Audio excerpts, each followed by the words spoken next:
भगवत अनुग्रह सिद्ध्यर्थम श्री महारानी अहल्याबाई होलकर महारथी संदर्भे समर्पयामि पाणियोपाद्यं शरीरं समर्पयामि मुख्याचमनीयं समर्पयामि प्रतिष्ठापनार्थे सर्वोपचारार्थे अक्षराणि समर्पयामि पुष्पै पूजयामि।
అహల్యాబాయి 300 జయంతి సందర్భంగా ఈరోజు ఇందూరు నగరంలో భారతీయ జనతా పార్టీ పిలుపు మేరకు నీలకంఠేశ్వర ఆలయంలో వీరనారి అహల్యాబాయి హోల్కర్ మహారాణి గారు వారి చిత్రపటానికి పూలమాల మరియు హారతి ఇవ్వడం జరిగింది. ముఖ్యంగా అహల్యాబాయి ఏదైతే ఆలోచన 70 సంవత్సరాల ఆమె పరిపాలన, ఆమె దక్షత, మహిళా లోకానికి ఆమె ఎనలేని సేవలు ఆమె పరిపాలనలో, ముఖ్యంగా మహమ్మదీల పరిపాలనలో అనేక ప్రముఖ ఆలయాలు ధ్వంసం చేయబడ్డ తర్వాత భారతదేశంలోని అనేక ప్రముఖ ఆలయాల్లో పునర్నిర్మాణం వారి ఆధ్వర్యంలో జరగడం దాని ఆమె గొప్పతనం. ఆ ఆలయాల ప్రాంగణంలో అక్కడ కూడా భక్తులకు ఉండటానికి వసతులు కల్పించడం, ఇది అహల్యాబాయి గారి ఆధ్వర్యంలో ఆమె పరిపాలనలో ఈరోజు కాశీ ఆలయం కానీ, గయా కానీ, మహాకాల్ ఆలయం కానీ అనేక ఆలయాలు ఇవాళ పునర్నిర్మాణం జరిగి ఈ రోజు వరకు కూడా అక్కడ అది ఒక గుర్తింపు. ముఖ్యంగా మన ఇందూరు జిల్లాలోనే కందకుర్తిలో శివాలయ నిర్మాణం కూడా ఆమె పరిపాలనలో జరిగింది. ముఖ్యంగా ఆమె పరిపాలన ఎట్లా అంటే న్యాయబద్దంగా.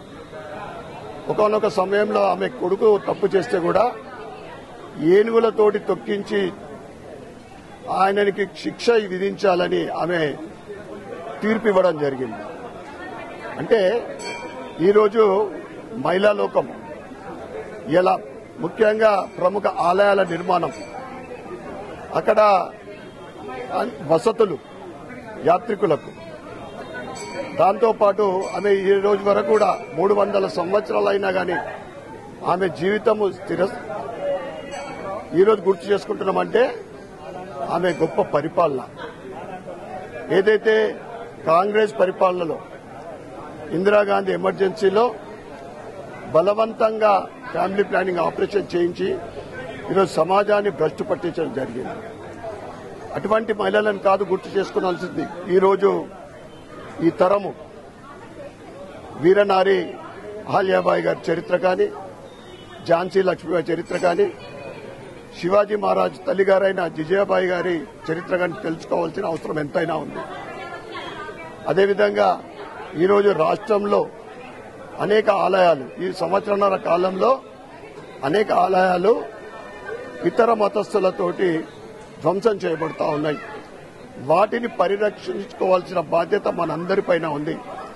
హిందువులందరూ కూడా ఐక్యమత్యమై వాటి పరిరక్షణ కానీ వాటి పునర్నిర్మాణం కానీ మనం కలిసికట్టుగా ఉంటూ మనం కూడా మన ఆలయాలని అభివృద్ధి చేసుకోవాలని కోరుకుంటూ ఈరోజు నరేంద్ర మోడీ గారి పరిపాలన వారిని ఆదర్శంగా తీసుకొని ఈరోజు దేశంలో ప్రముఖ జ్యోతిర్లింగ ఆలయాలతో పాటు ప్రముఖ ఆలయాల పునర్నిర్మాణం జరుగుతుందంటే అది అహల్యాబాయి గారి గొప్పతనం అని చెప్పుకుంటూ మరొక్కసారి ఆమె 300వ జయంతి సందర్భంగా ప్రతి ఒక్కరికి కూడా శుభాకాంక్షలు శుభాభినందనలు తెలియజేస్తూ భారత్ మాతాకి జై.